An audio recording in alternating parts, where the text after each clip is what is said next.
Good morning, guys. Hope you guys had a great weekend, and of course, we're all waking up to a sea of red. Well, the thing here is, last week, if you've been attending pre-market or post-market, we've given you guys these levels way before, so this should not come to a surprise to you. If it did, then clearly you were not expecting any downside, right? After this day, since we drew this top at the top in pre-market, there were no upside levels given. The only levels that were given by us were downside: 450, 446, 442, 436, and 420. Right? This is drawn from last week. I did not touch it. So these downside levels were all given to you. Now, one thing you need to understand from this drop, let's say if you had a small account, for example, $5,000, and you were taking some positions, you were not managing correctly from 5K, you were maybe in $1,500 in short-term options. Today morning, you will feel the pain, right? And that's not something that we teach. We only teach if you have a 5K account to go slow. We have them in sessions. We teach you go maybe $100, $200 max, and let those plays play out. And if you follow risk management, this morning is nothing but an opportunity for you. And if the market dumps more, and if you follow risk management, you should be the happiest guy out there. Why? Because you're gonna get to pick up some equities or trades at a much cheaper price on a likely bounce. Maybe not this week, maybe not the week following, maybe in a few weeks. Okay, trading, it requires a lot of patience. It's not something that you do every day or trade all day, right? But if you love watching the markets and you want to trade, it's okay to go small with, on a 5K account, it's okay to buy just 2 contracts of maybe 50 cents if you just have the urge to trade something, right? It's $100, fine, but still. So 436, I think we're already there pre-market. 420 is likely next. Okay, 420 area will likely be next, because once the trend line breaks on SPY like this, when it's been holding for months, it's not going to come back above the trend line just right away, right? Because we ran a lot on SPY and it needs to consolidate, go sideways for some time before we rip again. Okay, if we just keep ripping here again, which is also possible, then the market just becomes scarier and scarier in the coming months. It will be very hard to go long because the market just keeps ripping, right? Nothing goes up forever. It needs to dip. So here, if we do get 420 on SPY, that will be the first area where the big chance is for a reversal back to. So if we do get this area right here, this zone, I'll have this drawn here for you guys right now, so then the coming weeks you guys can see. Okay, if SPY does reach this area, then we want to see for some weeks, it's not just going to be a V-shaped recovery. I highly doubt it. We're going to stay in this area for a long time. Around here, like up, down here, and then from there we go long again. But this area must hold. If it breaks below this, then obviously we have next all the way down to 370. Okay, 371. Because when the drops get bigger to the downside, they get bigger and bigger and bigger. Okay.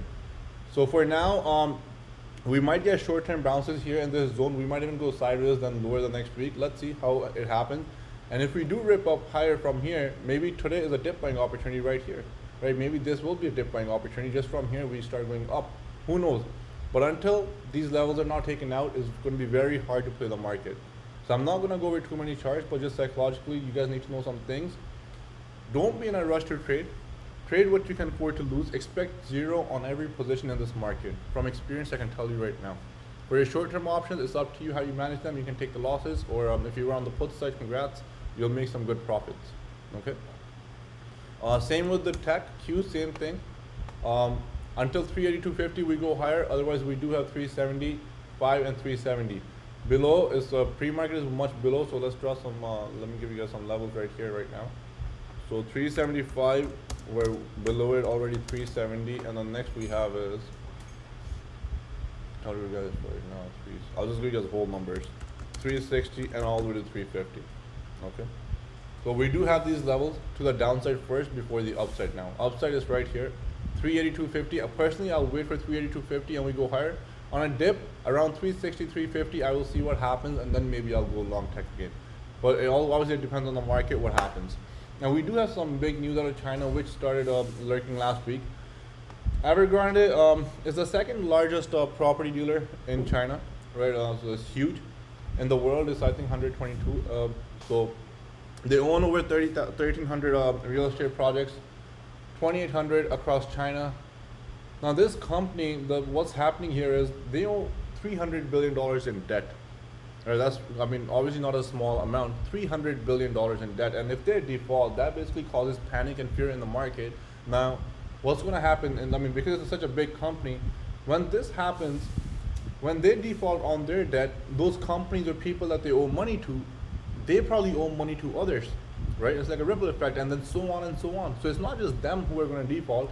There will be panic across the country. There will be other people who will be defaulting because they defaulted, okay? And that causes panic and fear, and obviously markets will react negatively, and what's going to happen? People are going to start selling their stuff, right? Which might cause short-term panic. And for some, it'll be an opportunity, but for some, it might be a struggle. I'm still looking more into the news now. I'm not from China, right? There's only so much you can learn from there. But this can obviously cause panic and fear in the US and Canada also. Why? Because in the last 2-3 years, or the last 4 years, real estate prices have been going up by a lot. I mean, some of you guys here are from Toronto, I know, and I mean, it's just crazy what happened with the market in our home, right? A $500,000 house costs 1.3 now just within the last 5 years, right? Your income did not go from 100K to 250K. Maybe you got a 10K bump, right? So real estate has soared a lot, but in certain areas it might be different. Does that cause panic in North America as well, right? If something like that happens here, and I mean, I'm just making a prediction, and another company of North America comes out that because of this, that they might also be in debt or any default, that's going to cause a lot of panic.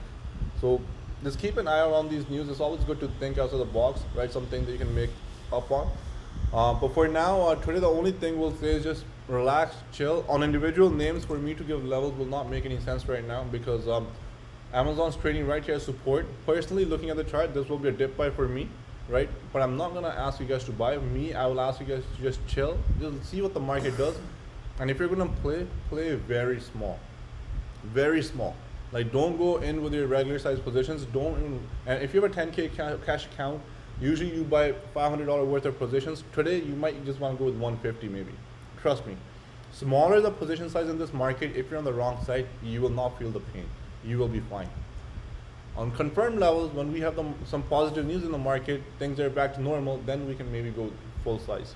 On Wednesday, we do have FOMC Fed, so you do want to wait until what we hear from them.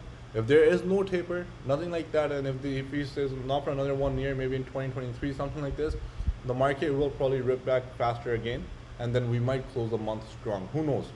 Okay? But for now, just chill, just relax, let the market do its thing, let it give you a direction. Amazon here, for example, some of you guys are in Amazon, is back to this chop. If it comes below 3,400, if it comes below 3,400, it will be back in this chop, which will be very hard to trade. Okay, it's going to be very hard to trade. There is no direction. Above 3,400, we have a small direction. Above 3,500, we do have direction towards 3,725, 3,765. Okay. And gold, keep an eye on it. Keep an eye on gold. I'm going to give you guys one number on gold. Did some research on this all over the weekend. GLD, if it takes out 170 in the coming weeks, I'm going to add a full-size long position again. 170, I'm still waiting. It's still down about 7-8 points, but above 170, we're likely going to have a huge move in gold in the coming year. Crypto, manage your positions if you're trading. Somebody asked. Personally, I'm just hodling. I'm not using any leverage. For me, I don't care about the dips. I mean, because I invested for a very long term with a different goal in mind. Any charts you guys want us to go over, I will be live in voice chat. We can go over them. Personally, I will not be buying anything at the open, whether the market rips or dips. I have no idea what's going to happen. I'm just going to chill until Wednesday. Small scalps if I see, just for fun. I mean, I'm sitting in front of the screens, so yes, I also get the urge to click buy and sell. I might do some small scalps, and but until then, just chill. And BB I hope that answered your question. Me, I'm just waiting for news now. Like, what happens in China, I don't care. Obviously, it'll cause panic. But for Evergrande, do we get some sort of news from North America based on this story? Maybe for a different company. Does somebody bring out something? That's all I'm looking out for, because our prices in real estate soared a lot. Like, way too much, I think. I'm not into real estate, so I don't know some people in Canada. My brother is a real estate agent. He's killed it this year. From his first year in the market, he's already over $500,000 in his revenues. But one thing he does say is, they're just going to keep on going up here. So I don't know why he's saying that. I mean, he's in the industry, but so let's see. But guys, that's it for today. Just manage your positions. Do not go in anything heavy, please. right? If you're going to, I mean, if I take a position or LB or T, we take something, maybe we're only playing with small contracts just for the heck of it, right? And we do tell you when we're in heavy, we'll mention it, but that does not mean you have to be, right? So just calm, just chill, let the Fed come in on Wednesday, let's see what happens this week, and maybe this week by Friday we rip and we close positive in everything. Well, guess what? Next week is going to be fireworks then, okay? But if you wait, if you save your cash, all right? So thank you guys, and I'll see you guys back in the chat. Any questions, voice chat, we'll go on, we'll talk there.